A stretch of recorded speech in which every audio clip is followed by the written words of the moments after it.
여러분 안녕하셨습니까? 양영태TV의 양영태입니다. 오늘은 12월 6일입니다. 2024년 12월 6일 금요일이 되겠습니다. 부정선거를 파헤치려고 계엄을 했다고 하니까 비꼬는 자들이 가끔 있습니다. 이 한빠들은요, 그걸 아닌 여론을 만들려고 난리지만 부정선거를 파헤쳐서 증거를 딱 확보하고 내겠다는데, 증거가 지금 확보되어 있는데 이것이 계엄군이 한 일인데, 검찰하고 경찰이 이미 무혐의 종결됐다 뭐 이런 식으로 얘기하는데, 무혐의 종결될 수밖에요.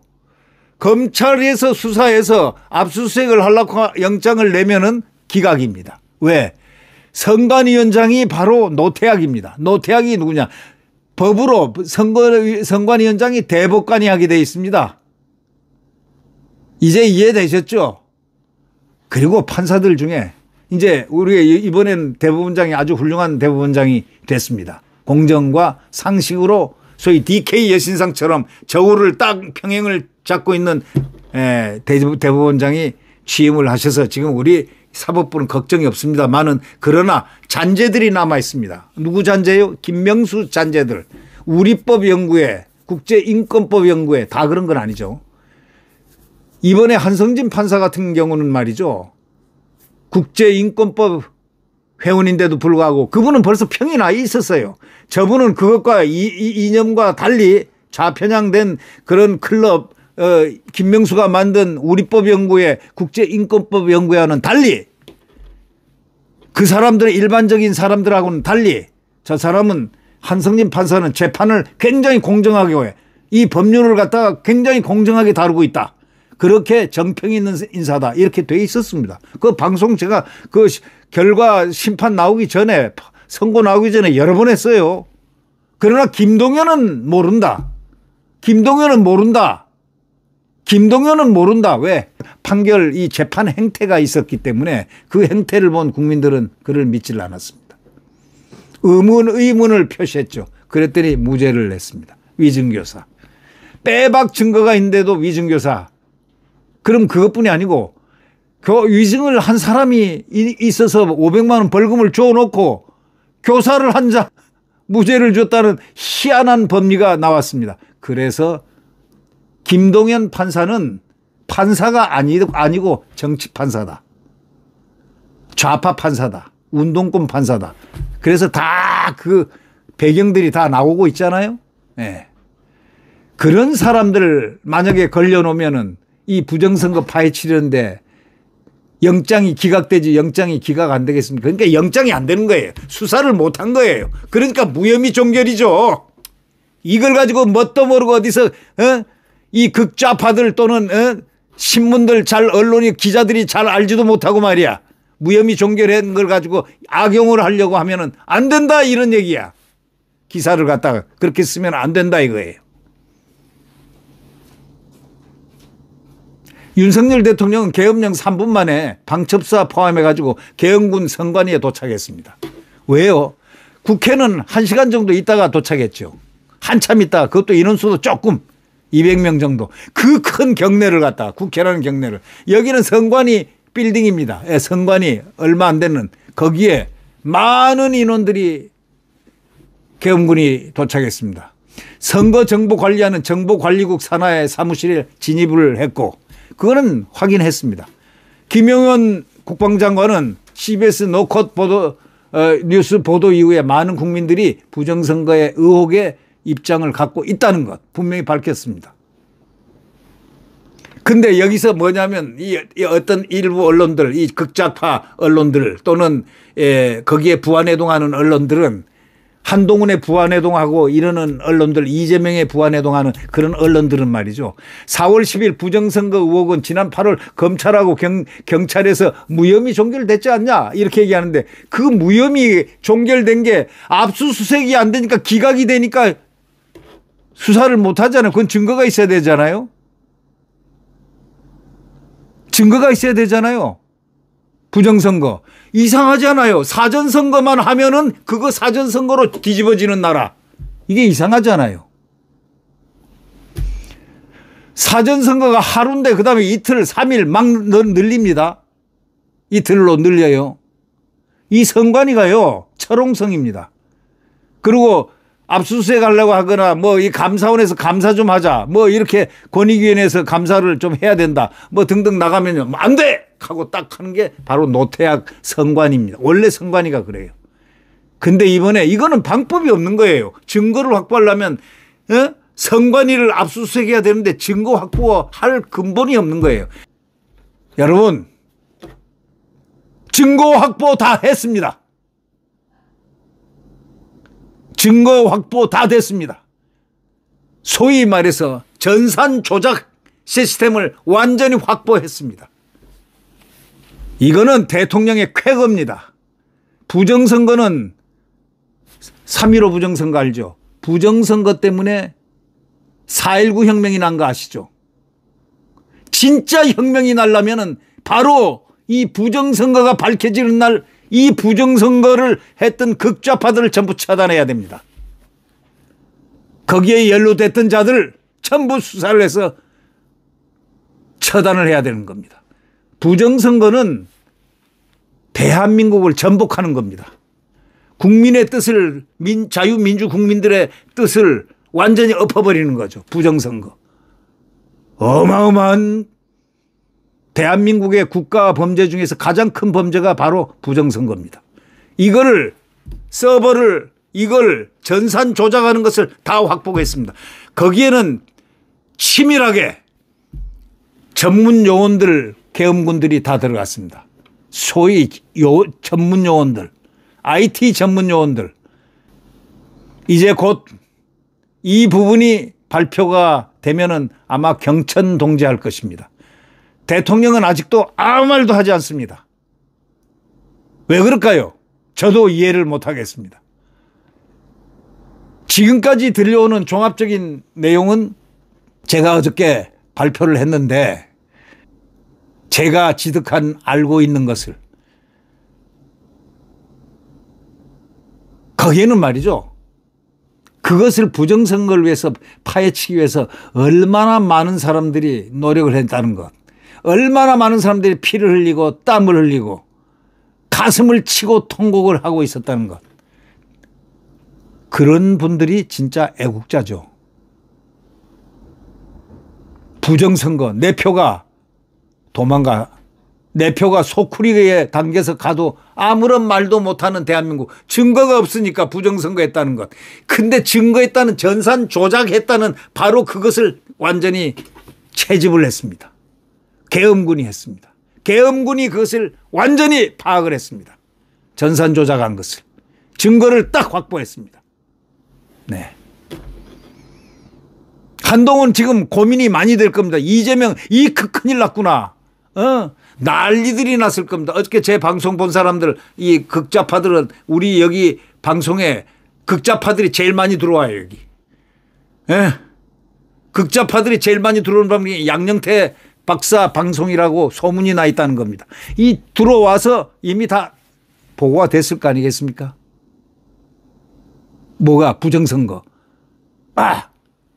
윤석열 대통령의 성동격서적인 비상계엄. 국회를 하는 것처럼 국회 그렇게 허술하게 국회를 누가 합니까? 생각해 보세요. 생각해 보세요. 국회는 그냥 형식 이렇게 하는 척 유리창 몇 개 깨고 들어가고 하는 척 뭐 이렇게 시선을 일로 집중하는데 그때 그 시간에 그 시간보다 국회보다 훨씬 더 먼저 진입을 해서 바로 엄청난 소위 전산 조작 부정선거의 발판을 전부 다 체득을 했습니다. 두고 보십시오. 앞으로 경천 동지할 일이 일어날 겁니다. 이러니까 이 검찰과 경찰이 이런 의혹을 무혐의 종결을 한 건데 왜 그러냐 하는데 부정선거가 어디 있냐 무혐의 종결을 했는데 아니 조사가 안 되니까 무혐의 종결할 수밖에 해요. 검찰이 수사하려고 압수수색 영장 되면 기각. 그러면 수사를 못한다 되니까 무혐의 종결 할 수밖에 없죠. 경찰도 마찬가지죠. 그런데 일부 언론들, 일부 방송들은 무혐의 종결한 사건 아니냐 이미. 웃기는 X 소리 하지 말라고 그래요.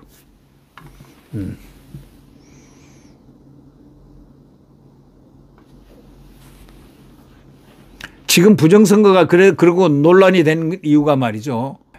육사 출신 장재헌 씨라는 사람이 선관위 정보관리국 소속 직원 등 5명을 4월 10일 부정선거 의혹으로 고발한 건입니다. 이 장재헌 씨는 육사 출신인데 IT를 전공한 사람입니다. 네. IT의 대가입니다. 그 육사 출신들 IT맨들이 많습니다. 예. 또 전문가들이 나라에 지금 군에 엄청 많습니다. 왜? 전쟁을 수행하려면 IT 전문가들이 지금 전부 IT 전쟁 아닙니까?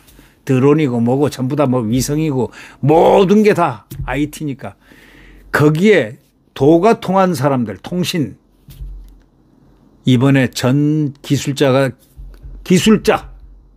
속된 말로 기술자 계엄군이 투입이 된 겁니다. 기술 고문관이 기술 소위 계엄군이 또 특수군이죠. 특별한 군이죠. 특수군이라고 그러죠. 가서 다 채집을 했습니다. 자, 대한민국은 이제 시작입니다. 대한민국은 청소해야 됩니다. 말끔히. 극좌파들을 완전히 소탕해야 됩니다. 종북좌파들 대통령 말씀대로 척결해야 됩니다. 그렇지 않고서는 이 나라는 절대로 이 반쪽 갈라진 저 위에 북한의 위협을 받고 있는 여기서 이 안에 기승하는 종북 세력들 이재명 말은요 여의도 황제 아닙니까? 여의도 황제하고 같이 놀고 있는 어깨동무한 자가 누구냐? 한동훈 아닙니까? 한동훈이 이때 한몫 잡으려고 하다가 완전히 한번 두고 보십시오. 덜커덕 세상은 그렇게 마음대로 뜻대로 되지 않는다.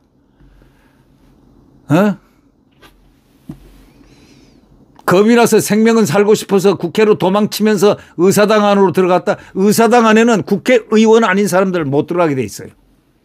근데 거기 들어갔습니다. 누구 때문에? 이재명과 샬라샬라 하지 않았겠습니까?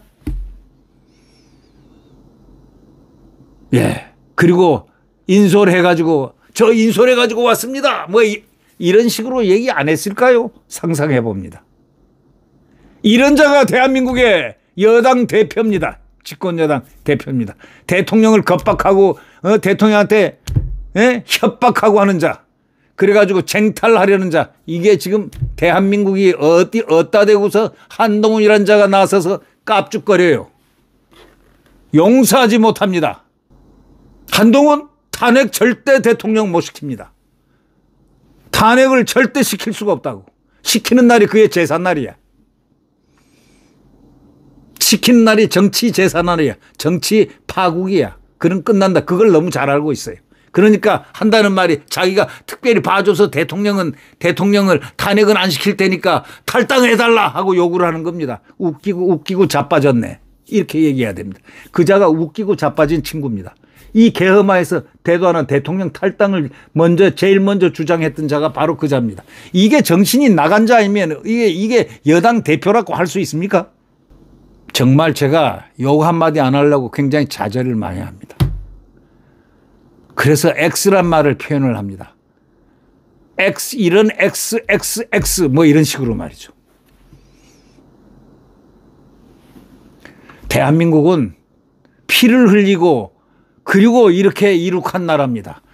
이승만 대통령이 이 대한민국을 그 어려운 와중에 건국을 하셨고 그리고 산업화 영웅 박정희 대통령이 이 나라를 이렇게 풍족하게 만드는 산업화를 시켰습니다.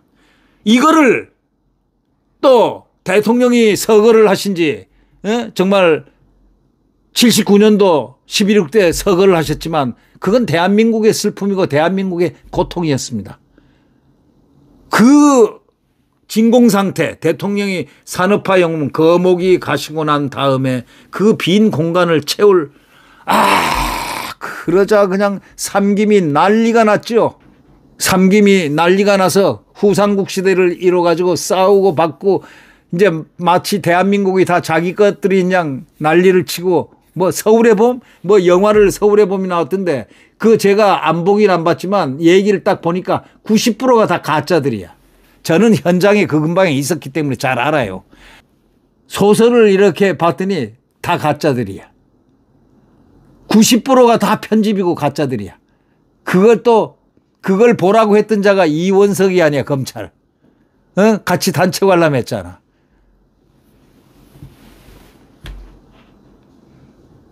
이게 대한민국의 실상이었습니다. 이제 대한민국은 알을 깨야 됩니다. 헤르만 헤세가 데미안에서 얘기했죠. 새로운 세계를 위해서 내가 알을 깨고 나오는 고통을 당하지 않으면 안 된다. 이 알을 깨야 뭔가 새로운 세상이 그대로 보인다. 대한자유민주주의 대한민국을 완성하기 위해서 우리의 훌륭한 정말 건국 대통령, 이승만 대통령, 그다음 박정희 대통령, 산업화 영웅, 우리 그 박정희 대통령, 그다음 전두환 대통령을 지금 이렇게 메모를 시켰지만은 전두환 대통령은 박정희 대통령의 그 흔적, 유업, 경제 그 문제를 계속 끌고 나가야 된다는 계승을 해왔던 아주 훌륭한 대통령이었다. 그 대통령을 사장을 시켜버렸다. 2차 살인을 하고 무덤까지 국립묘지까지 못 들어가게 하고 하는 그런 악마적 행위를 국가 권력이 했다는 사실. 이게 극좌파들이 만든 바로 그러한 형상입니다. 이제 적폐청산 극좌파들 모조리 뿌리를 뽑아야 됩니다. 여러분 구독 버튼과 엄지를 눌러주시면 대단히 감사하겠습니다. 안녕히 계십시오.